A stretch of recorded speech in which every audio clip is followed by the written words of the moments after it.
All right, guys, here we are. It's the last one of the year, man. Unfortunately, this is your host, Mike Wall. This is Block Party. Thanks for watching. Thanks for watching all year. If you've been enjoying this, hit the subscribe button, rate and review us, share us with your NFL family. Certainly, thanks to Andy Herman all year for putting us on his Pack a Day podcast and sharing the platform. I really appreciate that, Andy. You're the best. Let's get into it. I'm not going to break down this tape, and I started watching it again for the third time this morning, and I don't even know why I do it.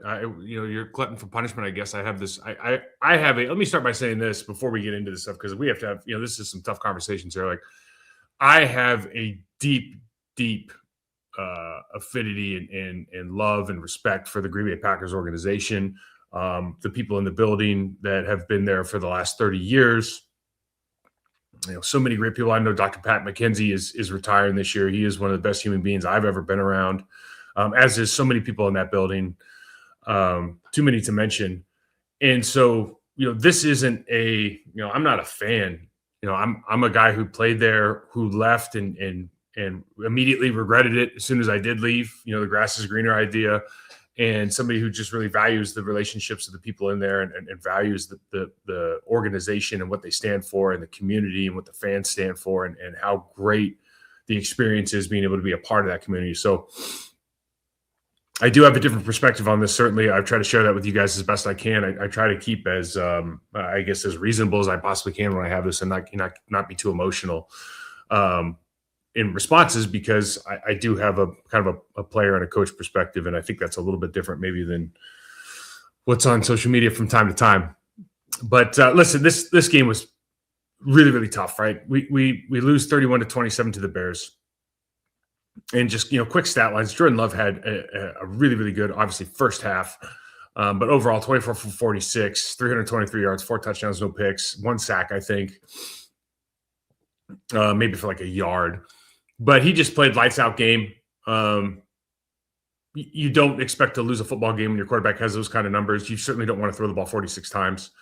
But the same things as you go into and watch the tape and watch the flow of the game.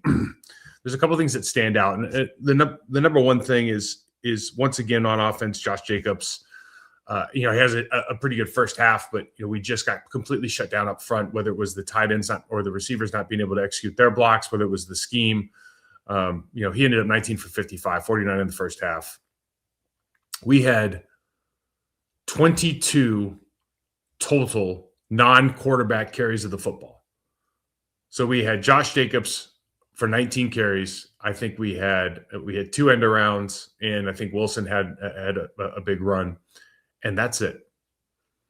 And you're up 21-3 at half, and you just, that part of it is perplexing, I think, to somebody like me. I've never seen. I'll start by saying this. I've never seen. We can talk about the Bears offense and the Packers D in a minute, but I have never seen a mental collapse up front like this team did in the second half. I thought, listen, when you start talking about Rasheed Walker, contract year, came into the season and there was this, this back and forth, should we give Jordan Morgan a chance at left tackle? He got to player in the preseason.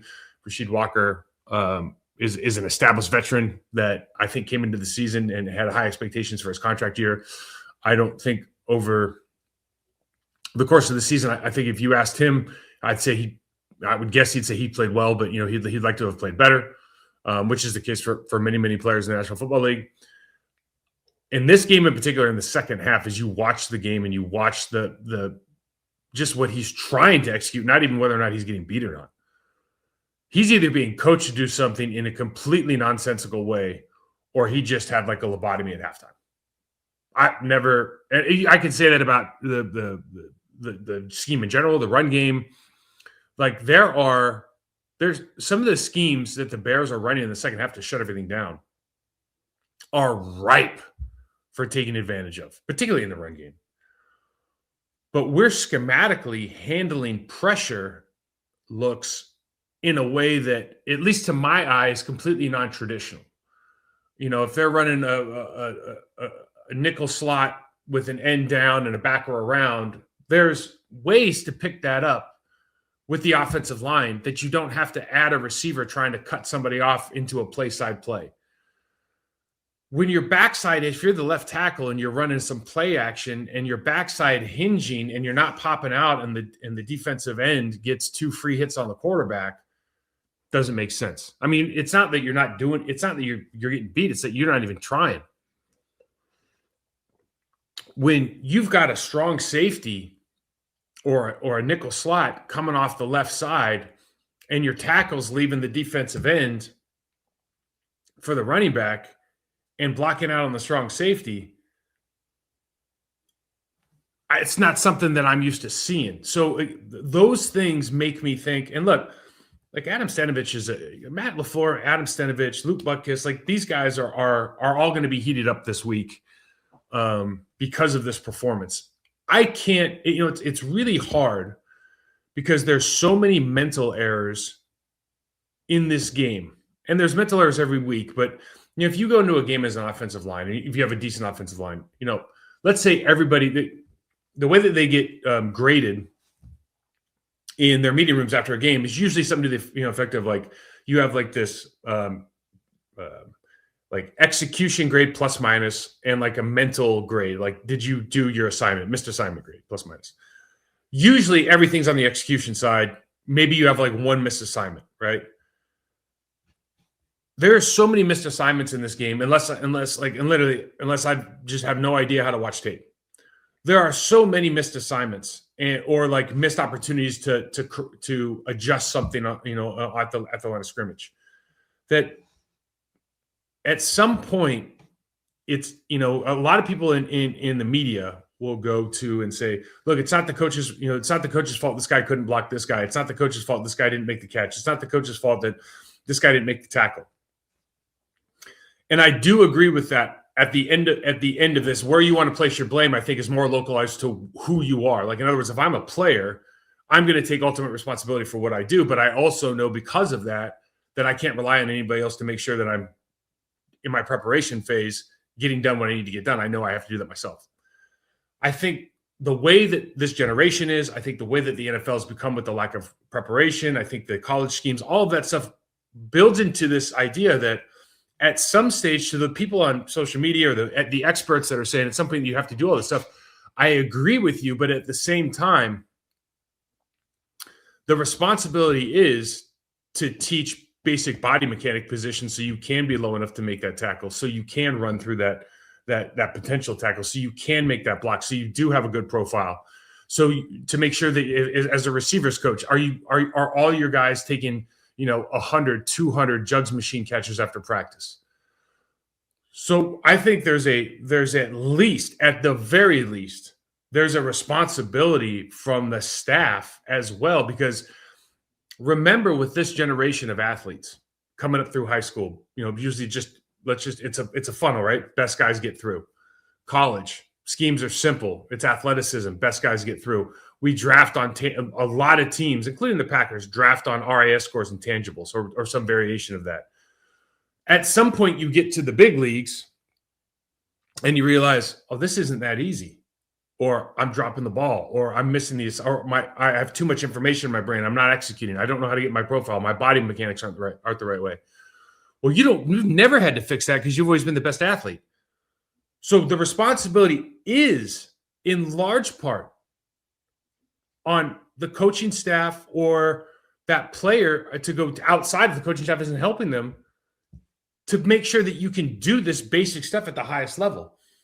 And what you see continually from players, not only on this team, but others, is that they're not doing all these things. And at some stage, it's like, yeah, the players have to execute. I'm blame a player. In this situation, like I'm a victim blamer. Like, what if you didn't do your job, like that's on you. It's not on anybody else.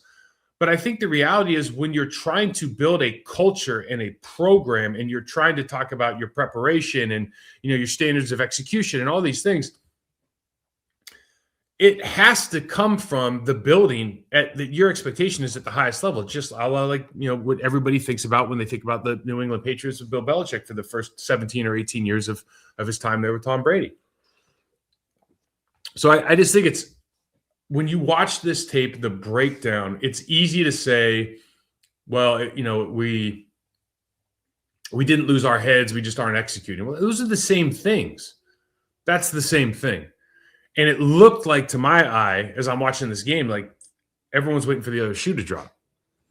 Once they go 3 and out a couple times, the Bears are putting together some drives. I mean, Ben Johnson's fourth down play calling. Again, you can point to a bunch of stuff in these games, but you take away some of his decisions on fourth down. For all the what ifs with the McManus kicks and whatnot, it's like this game could have gone completely different in a number of different ways. But ultimately, results-based business, and this has happened a lot, and you start asking yourself, okay, like, where do we go from here? Bears offense. Caleb Williams, 24 for 48, 50% right down the line, 361 yards, had 2 picks on fourth down, had 2 touchdowns. But again, it was really the catalyst for them moving the ball. The Packers did a good job for the most part of stopping their rushing game. They were 28 for 93. I think it was like 3.3, 3.4 yards a game, a carry. Like, did a really, really nice job for the most part. But again, especially early in the game, like, what's the difference between the offensive execution for the Bears in the first and the second half? It's like, well, they stopped doing a lot of the cutesy shit. Now they still got into it with that fourth down play that you're trying to get DJ Moore on the backside corner, but on fourth one play. But you take away a lot of the inside handoffs and the DJ Moore handoffs in the backfield and this and that, and you just start running the football downfield. You go play action. You get the medium routes where you're trying to hit guys in stride, which is what he's good at. And it's like a lot of those things start happening. I don't really know where to start, so maybe we just go right into listener questions. I got a ton of them, and I appreciate you guys all for doing this all season. It was a lot of fun. One thing that did stand out in the game, a stat, and I'm not a huge stats guy, but Packers were 40% on third down, 3 for 3 on the fourth down, but the Bears were 53% on third down. That's a really good conversion rate. 53% is really good conversion rate for the playoffs. Let's start the narrative, and I know we're going to talk about Matt LaFleur and whether or not he should, what that looks like moving forward. I'll say this. Here's the reality. The Packers are 1-3 in the postseason the last 4 years. The Packers have 3 wins against playoff teams in the last 2 years. They've been the 7th seed 3 years in a row. They have no division title since Aaron Rodgers left. And Matt LaFleur has been in Green Bay, which you really don't realize until you have to sit and think about it. This was his 7th season in Green Bay. And I only bring that number up, and I brought that up to Andy Herman. When I was younger, when I was playing, the idea was in a lot of buildings was that a good coach, your voice and your messaging starts wearing out after 7 years. And that's not true for everybody. But when you start talking about the Cowers, the Tomlins, the Belichicks, the Carrolls, the guys that maybe push past that time, they all won Super Bowls. And so I think it's a very valid and interesting discussion, to say the least.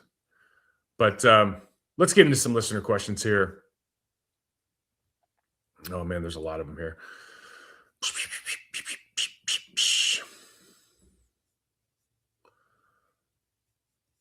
Okay. Let's start with these I put up. So we got, the basic thing. Where do we go from here? Does a coach lose the locker room after this kind of breakdown? I think the first thing that Ed Policy has to do is make a determination of and whether or not he thinks this is did he think this is a Super Bowl roster? Everything points to the idea that this is a Super Bowl roster because they added Micah Parsons on a monster deal. And typically you don't add a player of that caliber for that cost unless you think you have a very finite window to the Super Bowl. Now, I'll say that and then also say moving forward, you now have Micah Parsons under contract. You now have Jordan Love under contract. Which are your two, for this room, major pieces. Now, you don't have a corner under contract that is a real number one corner in the National Football League. You don't have a wide receiver You could say that Christian Watson is going to be that number one receiver. Obviously, you don't have a Jamar Chase or Justin Jefferson, but I'm very comfortable saying Christian Watson is a true number one. And he just signed an extension for I think $9 or $11 million, which is a ton of money to you and me. But in the world of the National Football League, like, he's going to ask for 4 times that at least. So that's not there yet. But I say all this to say this window is open for the next 2 to 3 years, right? Because you have your 2 major contracts taken care of. And then I think you have to start looking at, well, the probably the most important question is, does the coach lose the locker room? I think everybody answered the questions in the locker room post-game as they're supposed to. We don't know, or at least I don't know, what goes on in their meeting rooms, what level of detail, what level of like, I have a lot of friends that are in that building, so I am privy to information that I don't share here, but it does form a bit of an opinion for me. But I don't know what goes on in some of those meeting rooms or on the practice field. I'm not there every day. But I would tell you, based on what we see when we see some of the breakdowns, we have a talented roster. There are, unfortunately, I think when you have glaring problems across the offense and the defensive line, and you don't have a lockdown corner, but let's just start with glaring problems across the offensive and defensive line, which you had as soon as Micah Parsons got hurt. They made some very questionable moves in free agency, bringing in Aaron Banks to replace Elgin Jenkins, to replace Josh Sitton. Not Josh Sitton. What am I talking about? Josh Myers. That was something that was very difficult for me to process early on. And throughout the season, you could see, I think obviously with Jenkins getting hurt and Sean Ryan doing a pretty good job there throughout the course of the season, like, they have a lot of decisions to make there, but that was a questionable deal. Bringing in Nate Hobbs, as a slot corner, putting him outside or thinking about putting him outside. Obviously he gets the injury, but then doesn't come back and play at the level that your expectations. It was a rough free agency period for Goody. I know that those guys probably work in tandem as far as like what we're trying to address. At some point, whether it's Butkus, whether it's Stenovich, they're putting their stamp on bringing in Banks, for example. They're running their stamp on that and saying, like, okay, we think this move is going to be for the best. Jenkins, we want you to move over to center, blah, blah, blah, blah, blah. So I think that was very those are things you have to look at now and go, like, okay, now we do have the benefit of hindsight. Did that make sense? Not addressing our departure of TJ Slayton, who was a very, very underrated player last year. Trading away Kenny Clark for Micah Parsons, everybody's going to take that trade. Like, Micah Parsons is generational, but you did not address the defensive tackle position. Now, Wyatt was playing better, but you don't have depth there with any size. And then when Wyatt gets hurt, you literally don't have any size. And that's something that, even if the run game, if it come back and go, well, they were 22 for 93, Mike, you're an idiot. Like, okay, well, what did they have to give up in order to do that? Versus you watch like the Eagles play yesterday, they don't have to give up anything. They'll just stay in their box, attack with their 3-4 look or their nickel look, and say, like, my defensive line can hold up. We're good, right? Maybe we move a guy from the B gap to the A gap on a slant stunt, but they don't have to bring down Evan Williams every time. They don't have to rock and roll their slant their side and bring a nickel guy. Like, they don't have to do any of that because of the personnel that they have. And so it's easy to talk about all the glamorous positions, but the reality is, like, if you're not good up front, and we're not good up front, we're not elite up front, like, there are so many things that you have to do to mask that, whether it's banging out your tight ends and running backs every single play, right? Whether it's running different stunts or dogs and pressures with your linebackers and safeties and slanting your defensive line and putting them in bad situations where they have to run horizontally when the running back wants to run vertically. And then putting your coverage in a bad place, particularly when you don't have lockdown corners. Does it affect all the menu that you have from a running game standpoint? Like, are you comfortable running inside zone, outside zone, pin and pull, guard tackle counters, traps, power plays, etc.? Do you have a good tight end room? Well, we lose Tucker Kraft, but do you have a backup tight end? Do you have a 6 O-line package going into the season? Now, we certainly had one towards the end of the season, and I think for the most part it served us well. But that's something that you saw from some other teams that if you have the depth, if you have the opportunity, maybe that makes some more sense and feeds into like what you really are with a downhill runner like Josh Jacobs. So I think that when you talk about losing the locker room, I think players are going to say the right things, and they might they probably have good relationship with Matt and their staff, but that doesn't mean, first of all, a lot of these guys, it's so young, that's the only coaching staff they've had, so they don't know if there's something from a discipline standpoint, from an expectation standpoint, anything better. But I think the other thing that it does point to is, even if they're speaking in positive terms, which I'm sure they are very genuine, I don't think that means they aren't acknowledging that there's some deficiencies on the team. Like if I'm, when I was playing, we have the top 3 offense every year. Our defense wasn't very good. Now, we're not going to go out and be like, we got to get new D tackles or whatever. Pick a position. You're not going to go out and just say that. But you have to do that. Like guys are smart. Guys know who is available during the offseason. Guys know, who's available in the draft. Players know who's, who can we bring in to make this team better. Guys know. And here's the other thing that we talk about, the PFF and all these, this guy graded out so well. This guy was an all-pro according to this. His stats are good. There are schemes and systems that are better to play in depending on your position than others.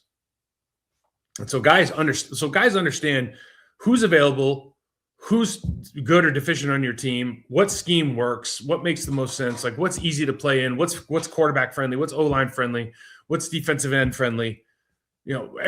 Guys know that. And so I don't think they're losing the locker room by keeping Matt LaFleur by any stretch.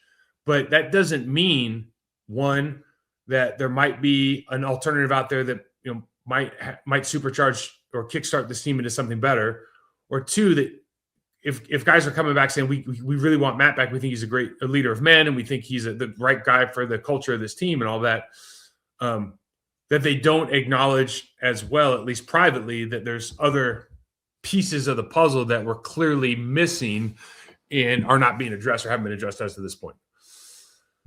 So I'm going to bounce around here a little bit. What happened in the second half? Did the Bears adjust or the Packers just freeze up? We talked about this a little bit. From the jump of the second half, when the Packers got the ball, the first couple series are a travesty in execution, missed assignments. Now, you don't know if that means specifically are we like just having these mental errors? Or schematically, was this just didn't make sense? Is it one guy or two guys? Guys are getting beat physically, but more guys were getting beat on just mental assignments. And then what happens is you get beat on a couple of those mental assignments. Then as you go through the entire second half, and I know they had that one good drive, but you go through the entire second half and you feel the snowball rolling faster downhill, you start freezing up and you start playing a little bit more tense, right? And you could see the other team was doing the exact opposite. And so, everybody's been through that. I remember the Atlanta game when we lost the first game under 25 degrees for the first time in 30 years or something like that. We looked over and Atlanta was we'd beat the hell out of those guys on offense earlier in the season. And they were over there just jumping up and down, ready to go. And I remember going they're here to play. And they beat the shit out of us. And, after a certain point during that game, you're like, it happens. You're like, I can't believe this. You start thinking about things. You start thinking about shit that doesn't really matter in the moment instead of just addressing the problem. So I think that the Bears made some good adjustments, particularly you look on And they started bringing pressure on defense. They plotted out a man, assuming that we're going to try to go for some short stuff. There were some wide-ass open plays with Jordan Love, but unfortunately, mostly because of missed assignments not getting physically beat, his eyes had to go somewhere else, so he had to escape the pocket, especially early on. What do you think of Ben Johnson's post-game proclamation? I caught some heat on this because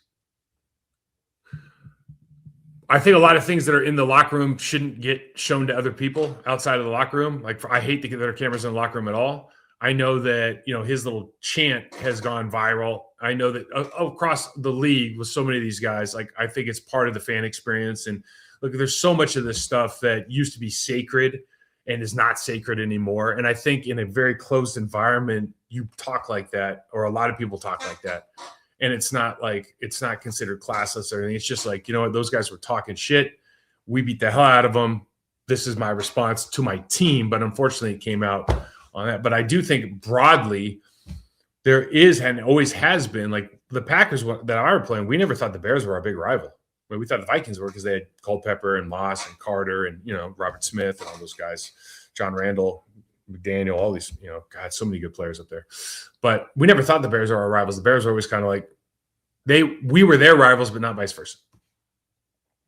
So I think what you're seeing now, and same thing with the Lions. And I think what you're seeing now is the Lions have been on the come up, obviously. And now you see the Bears on the come up, and they're like, no, we're here, and you guys don't have this air of superiority that where you can, hey, yeah, we want this team, we're this and that. It's like, okay, you're going to get what you asked for, and you have to show up. You're not riding the coattails of Aaron Rodgers. You're not riding the coattails of Brett Favre. You haven't won a division in 5 years. You have been the 7th seed for the last 3 seasons. You are 1-3 for the last 4 seasons. This is the youngest team in the National Football League for the last 2 or 3 years, right? Or at least close to it.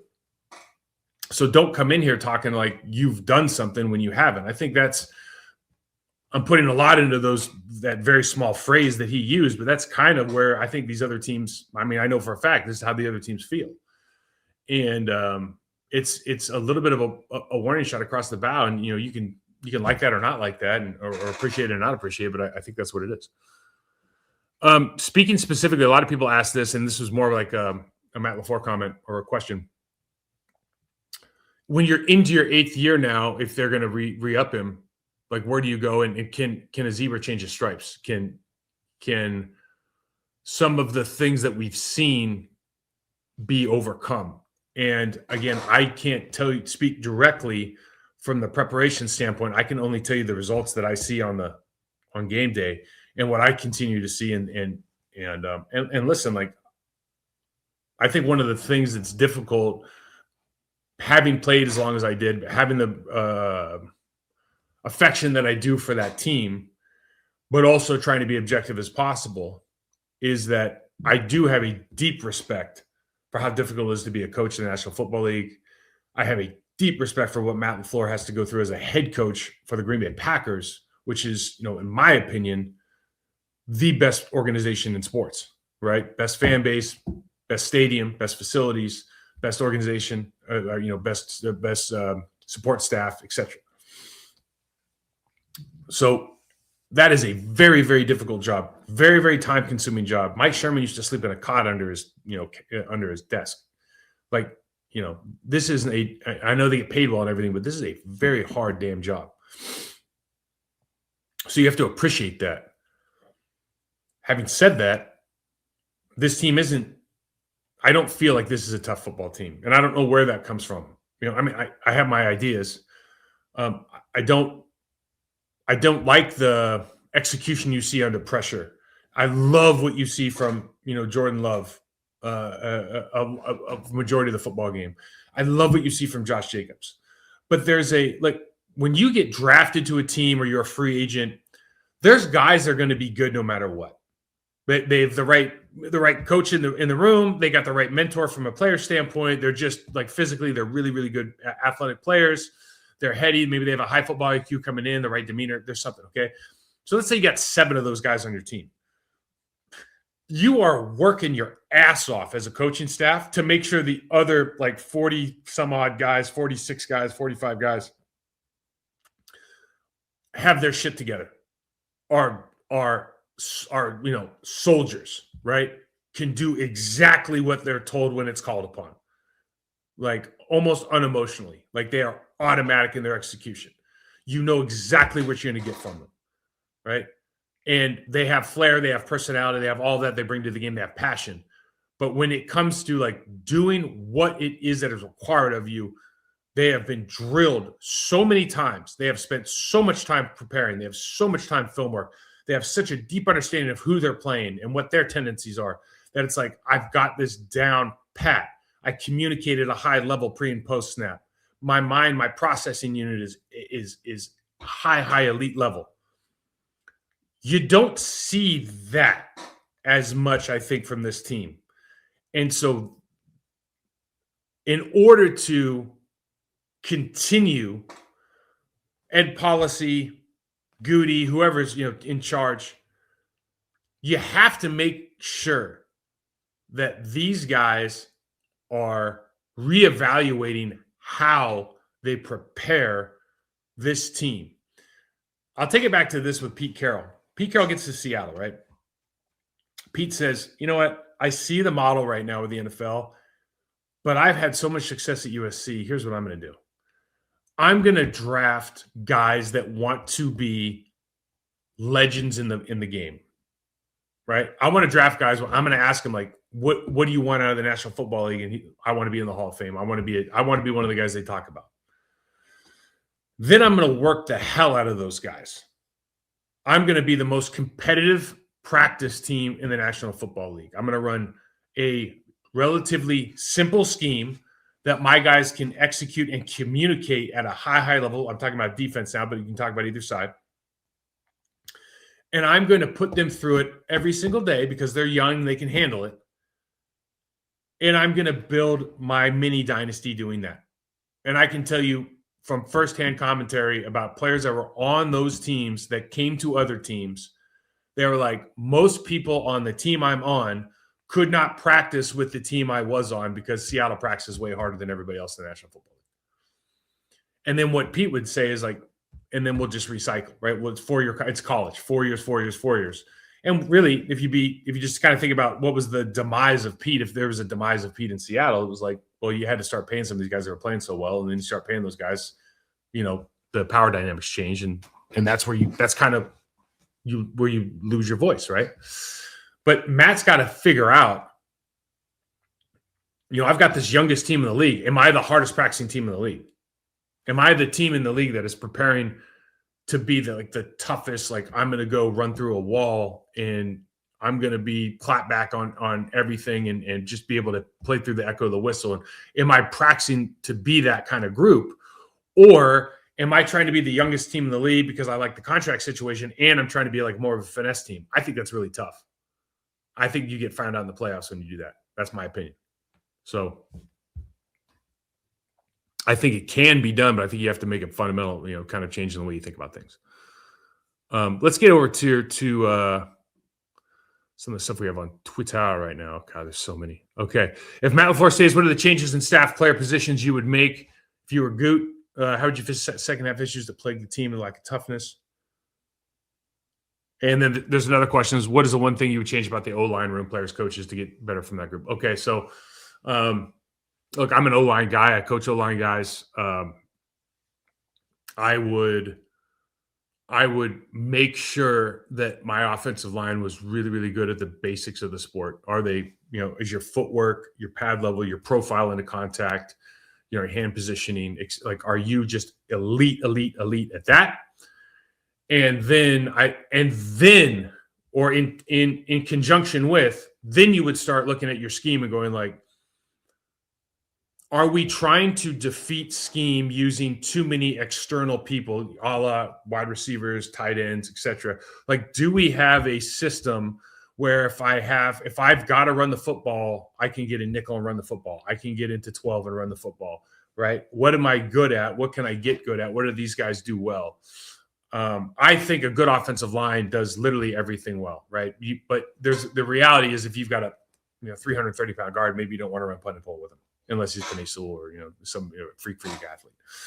What is up, everybody? It is time to get our sleeper picks in for Sunday night football, the divisional round, Bears and Rams.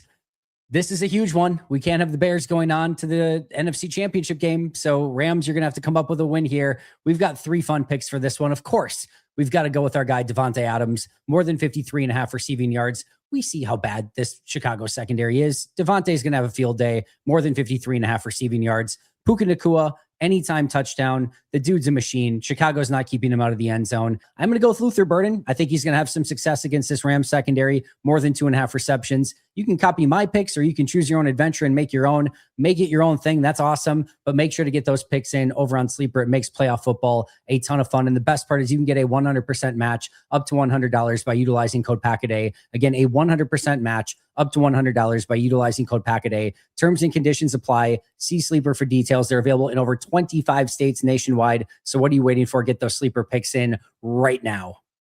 Hey friends, it's time for my favorite part of the show, the part of the show where I get super hungry, you get super hungry, and we get to talk about the delicious Luigi's Pizzas. And today, we're going to be talking about the Luigi's Gourmet Pizza Parlor pizzas, and more specifically, the gourmet sausage and pepperoni. Now, if you haven't tried the gourmet sausage and pepperoni, you are absolutely missing out. Now, this is a parlor-worthy pizza. We've got the Parmesan and Romano blend, Wisconsin mozzarella, perfectly seasoned pepperoni, Italian sausage, and savory crispy crust with their robust tomato sauce. It is going to be an instant hit, whether it's for you, whether it's for your friends, your family, a Super Bowl party, whatever it might be. This is going to be the winner of the day, the night, whenever you're having it. I love the creaminess from the cheese. I love the protein from the pepperoni and the sausage. These are flavors that just ultimately dance on your tongue. This is a pizza parlor worthy pizza that you're going to want to check out. Bring it to your playoff parties. Do whatever you need to do so that you can enjoy these delicious Luigi's Pizzas. You can find out more at luigispizza.com. And of course, follow them on social media at Luigi's Pizza. The number one thing though is, can you be automatic in the best of the basics? Do you have people in that room that are teaching that at a high level? And then that allows you to use more brain power, right, to process information, communicate, and make decisions. And then we have to clearly, especially if you look at the second half of this game, you have to be a lot better at that. So changes. Here's the other thing with Matt. Matt's a play caller. I've always thought that I would always like to or prefer to have a culture commander at head coach that maybe has an area of expertise, but also has somebody, whether it's Steno or somebody else, that is like a really whiz kid play design, play caller guy that can maybe take some of that off his plate so he can be a culture guy. One thing with Sherman that I recall that the defensive guys, a part of it is because he was general manager, but it was like there was certainly a disconnect between Sherm and the defensive guys. Well, because our defensive wasn't as good, but also because he's like an offensive coordinator, And so, and he was for most, off and on, he was a play caller. So I think there's something there too. And obviously you Dan Campbell just said it. I'm calling plays. Maybe that means that I don't have to lose a play caller, and that's a positive, right? But these are all things you have to consider. But gosh, man, I certainly think that there are really, really good coaches in the world that are better technical coaches that are in that room. I think that scheme is and understanding the structures of defenses and offenses and how to manipulate them is a skill in itself. That's something that I'm not as good at as one of the best guys in the National Football. Like if you look at the Niners offensive line coach, Chris Foerster, those guys are elite at that, right? So I think you need both guys in the room, and that's why you have in the old line room you should have 2 guys, right? One guy's really good at this, one guy's really good at that. Put them together, peanut butter and jelly sandwich. And I think you do that in a lot of rooms. And that's something that, just speaking generally, what I would be a huge proponent of, what I pitch to every team I talk to is you're either your first or second guy should be a technical specialist, and your other guy should be really, really good at scheme. And you put those 2 together, right? Because unfortunately, there are not a lot of guys in the league, and there are some clearly, but I'm talking about every position now, that are really good at both. That's why most of these guys are outside hunting around looking for guys like me to help them with their technical stuff. Talked about the O-line in the second half. Do I think that they have the right pieces in the O-line to significantly improve it next year? No. I mean, okay, so Jenkins is probably gone. Rasheed Walker is probably gone. Based on last night, I have to imagine he's gone. Jordan Morgan moves to left tackle. You've got Banks, Sean Ryan, Belton, Zach Tom. Zach Tom not being there last night was huge because they got to help that side so much, and it changes your offense. So Jordan Morgan, somebody's throwing up, Jordan Morgan did this in the game. It's like, yeah, man, like how many times did we, chip out, or how many times did the tight end stay in? Like not that he did anything wrong, but all of that does matter, right? And by the way, I thought he played well last night or 2 nights ago, whatever it was. But all of that stuff matters. If you have Zach Tom, you have to do that. Okay. And you have to do it on one side. And then you can see what happens to Rasheed, Walker on the other side when they maybe don't have as many chip outs because Zach Tom's not there. And they, you kind of understand how that works, right? So how do they improve that side? I would say this. I think that a well-coached unit with that group, I think could be a lot better than they were this year. A lot better. I think coaching in that room is that important. I think that group, what I just mentioned, you go across the board, Morgan, Banks, Ryan, Belton, Tom, I think can be a high performing group with some really, really good, detailed, demanding coaching next year. Who should they? I don't think Bucks will be here next year. Who should they hire outside to be O-line coach? Would you coach the O-line? Yeah, sure.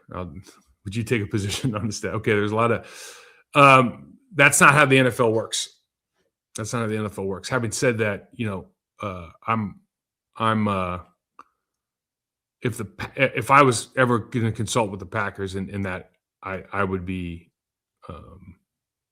Certainly something I would pick up that phone.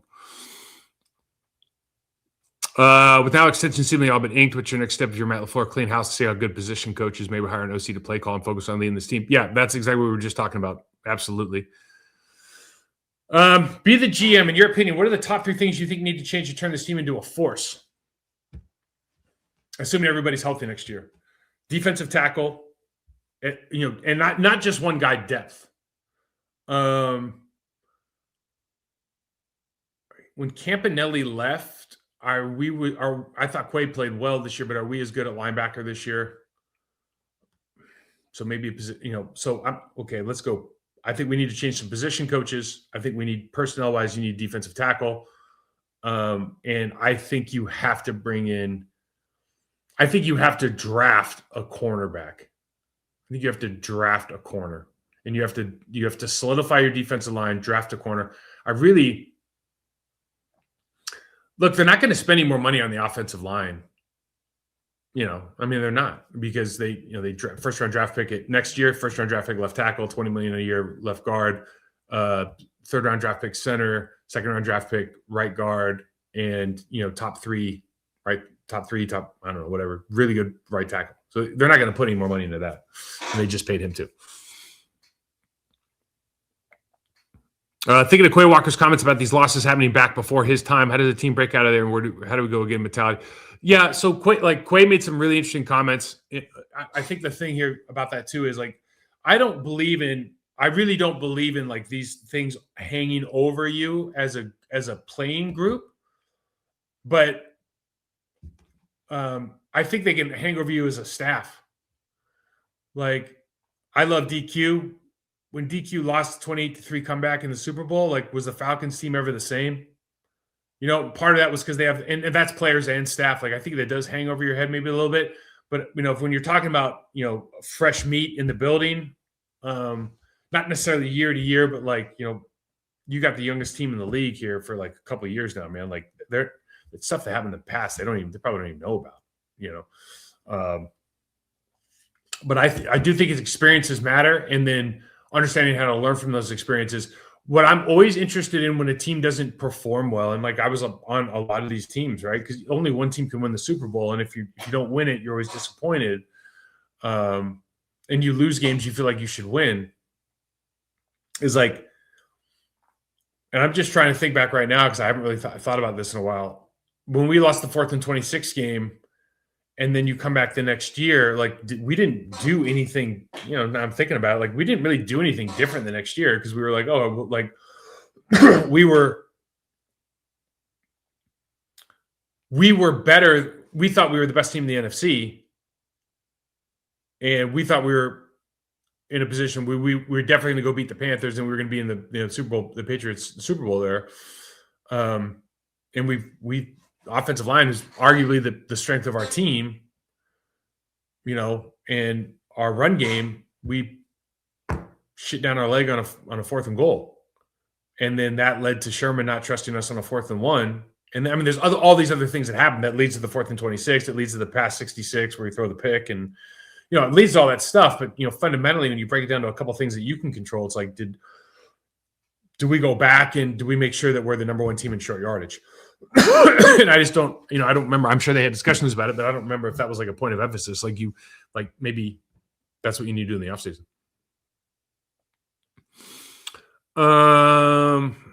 Something about Matt. We lost. It says Matt said again they lose because of details and execution errors, but that's nothing new. It's been said for many years. Same thing always happens. How can that SB be approved? Better coaches, lack of a winning culture. Is it up to each player? Yes to everything. We've talked about it. Details and execution are another way to say that is like, are you prepared to do the thing when the thing's called? When your number is called, are you prepared to do what is required? And if you've prepared, Achilles, we don't rise to the level of our expectations, fall to our level of our training.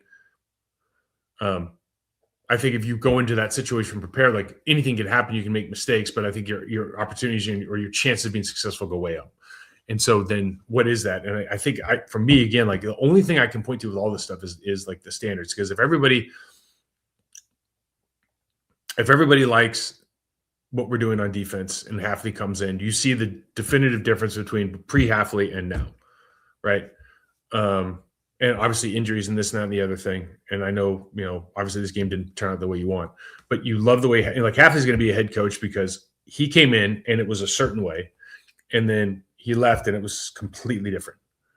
And, or he's there now, excuse me. And it's completely different. And he's, changed. And what has he really done?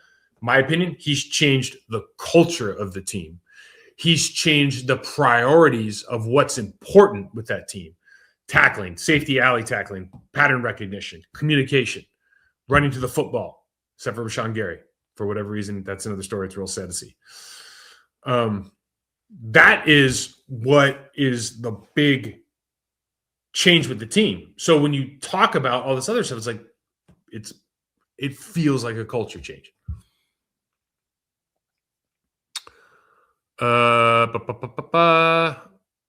Who's at more at fault for the roster underperforming? Yeah, that's always tough, right? And you don't know how much, they always communicate. And I always assume I was in Miami when they would not bring in the players that the coaches wanted. And that sucked. Like that was ugly. And that wasn't all the whole time I was there. That was really the first year. It'd been going on for a while though. So I think that they're doing a good job of communicating. And I think the roster is pretty good. It goes back to, for me, it's real simple now with the NFL. If you're not good up front, look, Joe Burrow's a top 3 quarterback in this league. He's got Jamar Chase and T. Higgins.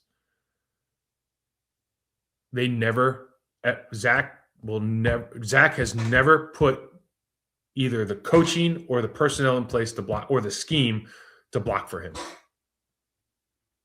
And they did make the Super Bowl, but they've underwhelmed. And if you could point to one thing on the Bengals, why do you continue to underwhelm? Yeah, their defense up and down. They were Lou Anarumo, he was there. All of a sudden they don't like it. He's going to be a head coach. All of a sudden they don't like him after 1 year. Blah, blah, blah. It's bullshit, right? What is the one consistent thing they've lacked? They can't pass pro. It's not hard. When talking about player development, it seems to me over the last couple of collective bargaining agreements, the league and the players agreed that player development would be primarily player responsibility due to lack of off-season programming, shorter training camp, and limited pattern practice during the season. Am I accurate in assessment, or am I missing something? No, you're right. Seems like you don't spend enough time with the coaches in the practice field with them to make meaningful steps in development. So, yeah, I'll try to make a very, very long story short. NFL wanted more games.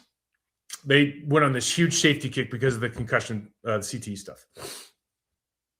The players, the NFLPA, realized, and they wanted a bigger piece of the pie. Something had to give. The players took concessions. The players were like, okay, safety, we don't want to put our helmets on. Centers didn't want to touch a football because Peyton Manning was coming back from injury and Jeff Saturday didn't want to touch a ball in the offseason.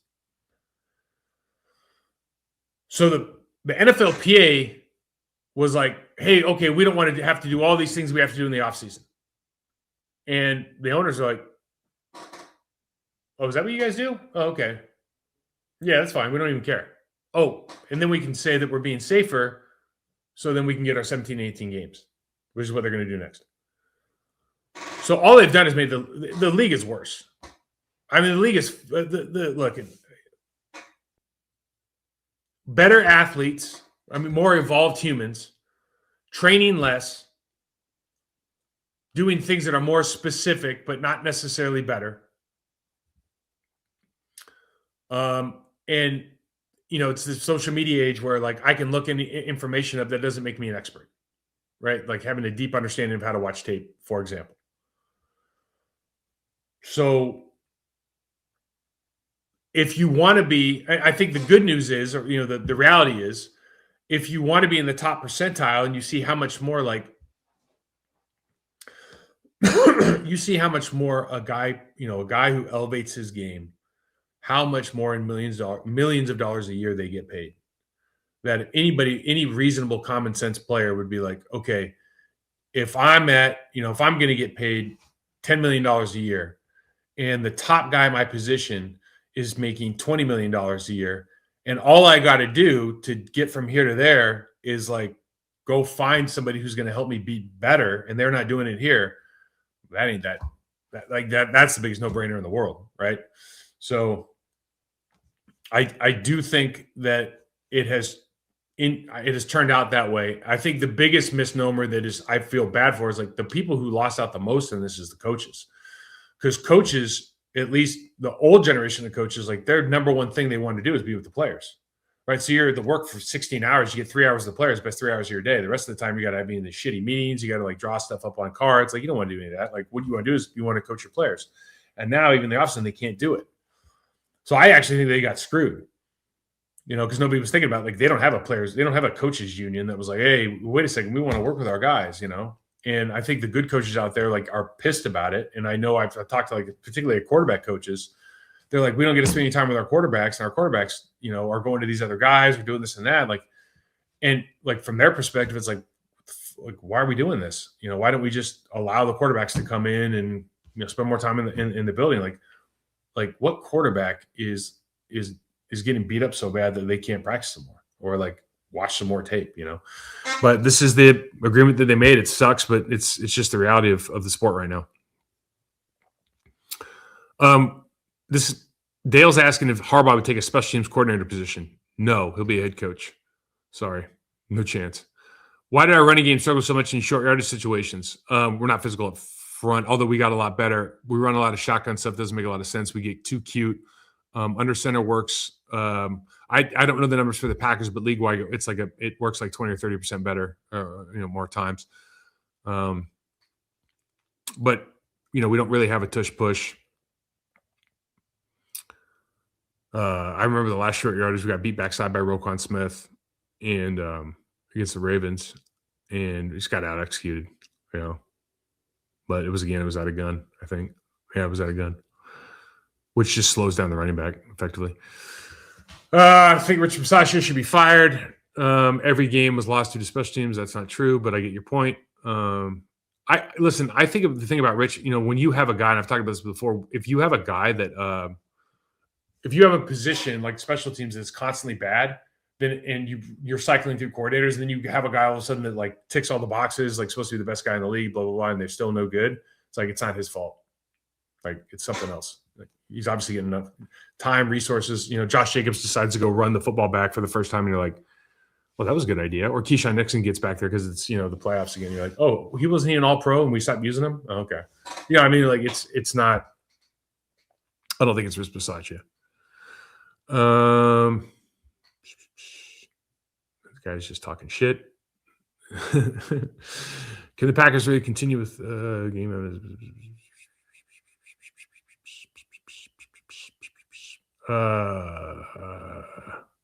Let's enjoy this game because we're about to have a few more seasons just like it when we extend. It's terrible. How many times did the Packers beat a better team? I think 3 times in playoff teams in the last 2 seasons. How often have they lost to a worse team? Yeah, the thing is, there is parity in the National Football League. Like, every team, every given Sundays, that saying is valid for a reason, or it's around for a reason. I think this problem, are things getting better or staying mediocre? I think that's the real question you have to ask. And again, I said all the stats before, like 3 years in a row, 7th seed, 3-10 against, playoff teams or teams with a better record. No division titles in 4 or 5 years. There's some stuff where you're like, the big thing for me, I'll go back to it because I'm not in favor of just changing regimes, for nothing. And this one, and the other thing is you got to look at it policy. Okay, if Harbaugh wants to come here, it's okay, that's awesome, right? Who's going to be your OC? Blah blah blah blah blah.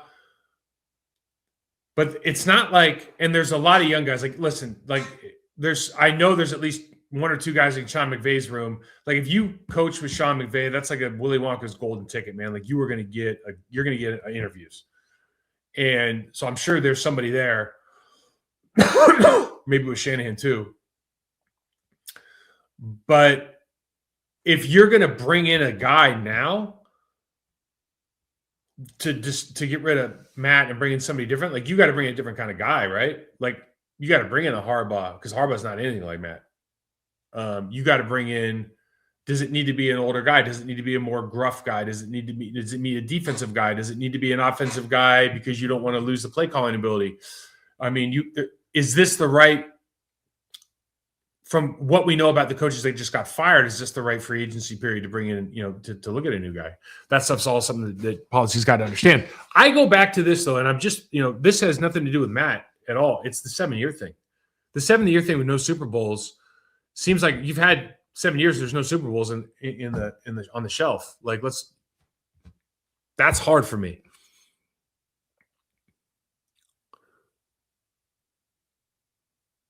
Yeah, it says here, you don't confuse a likable head coach with how good he is a Standards title town. A lot of commentary just on this hire. You often said the Packer line players have poor footwork. Most of them are veterans, poor technique, no discipline, poor coaching. I'll be honest with you, man. When I was playing, you just don't think about this stuff as much. I think you think about it more now because the tape's so available and there's so many people talking about it. But I didn't understand how bad my footwork was until year 4 or 5, and then then you go oh man, this is what I'm good at, and then you fix that, right? And then I never ever when I was playing thought about how important technique is as I do now. And I think that I can honestly say I think that the guys that I work with are so much better playing and play out from a discipline standpoint than I ever was. And obviously part of that's their professionals, but part of it just because of the way that we think about it now. And you can see the difference between those guys and the guys that maybe they're on their team. They don't work we don't work with guys like me. It's so different because most guys just don't think about it because it's not being preached in the building. Bears did much more blitzing in the second half. O-line failed to replace slide the protection. Why so much confusion? He seemed to blame crowd noise. Yeah, maybe. The second half, man, the protection was just looked like you couldn't. There's so many mental errors. Couldn't believe it. What does working out a deal mean in NFL jargon after this kind of showing to end the season? I don't really think they want to keep Matt in a diminished role. That's not true. It would only be his head coach. Working out a deal means he could ask for $15 million because he knows people in, I think, in Atlanta and Miami, and he might be look. If Matt LaFleur is not coaching the Packers next year, he's going to coach somewhere. So he'll get paid.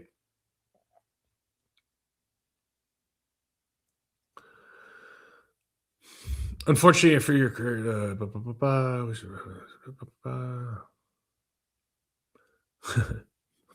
Andy Herman, Mike Wallace, and Olo coach be Matt LaFleur's Kevin Green hire. I still expect my pods. Yep. Do the players talk today? I don't know.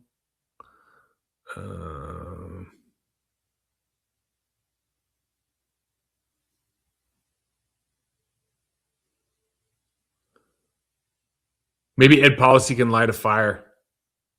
I love that. I'll tell you this, guys. Let's just end by saying this. Any positives? I think Belton had a good physical game. I saw Luke Musgrave try to step up and do the things that are required. If you look at the totality of the season, you see that you have a star in Evan Williams. You see that you have a potential star in Christian Watson. We have, there's questions about whether William Dobbs will be back next year from contract standpoint. You saw a future All-Pro in Tucker Kraft before he got hurt. You saw the impact that a guy like Micah Parsons can have on this team.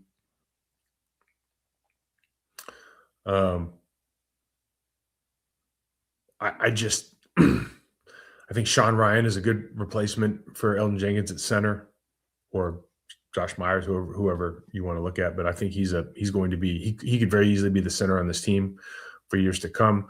Now, what was just brought up about communication and all of that, I think that's it's a big deal. You have to be thought of. It certainly has to be thought about.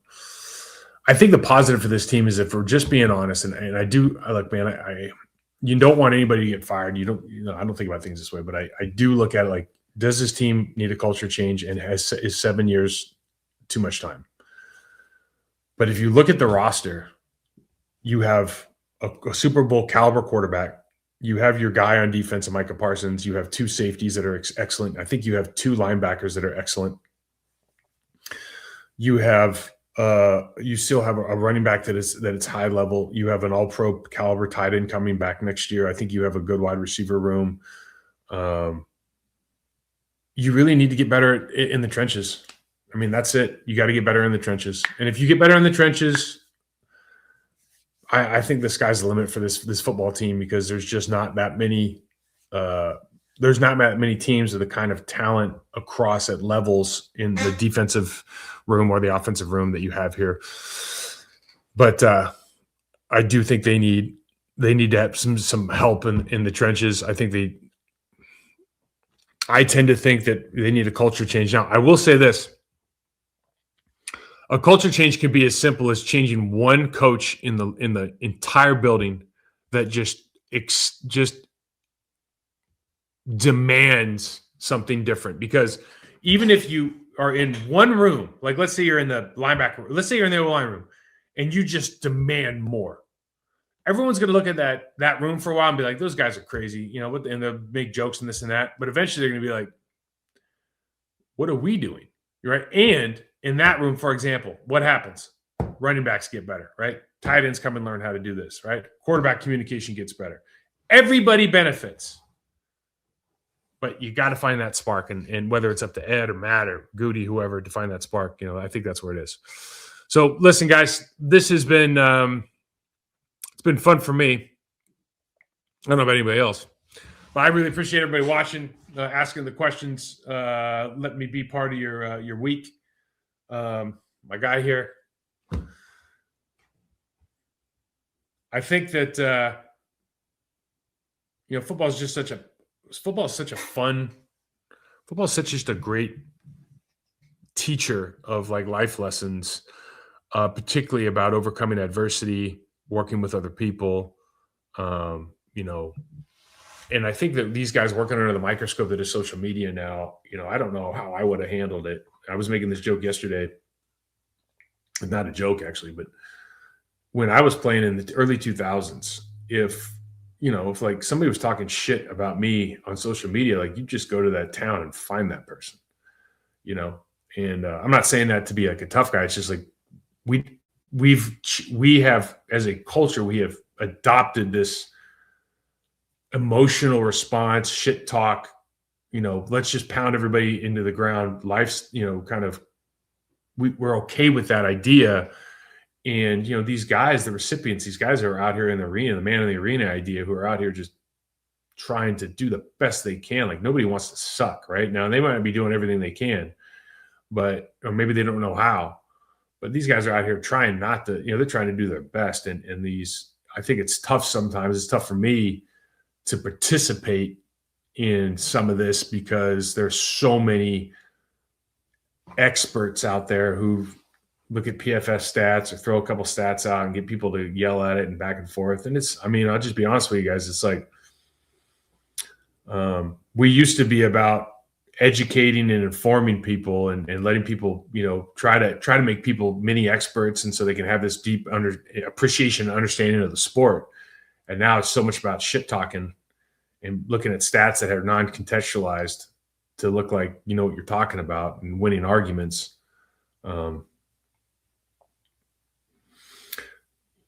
Fighting the good fight, but, sometimes it seems like it's not. I don't know if it's worth it or not. But listen, I do appreciate the guys that are out there and enjoying the show. If you are, man, if you're enjoying these breakdowns all year, we'll come back in the spring and, I'll obviously try to do some stuff with Andy. But I don't know when the next one will be up, but I'll let you know. Until then, guys, thank you again. Enjoy your week and keep enjoying this football, man. It's fun as hell to watch.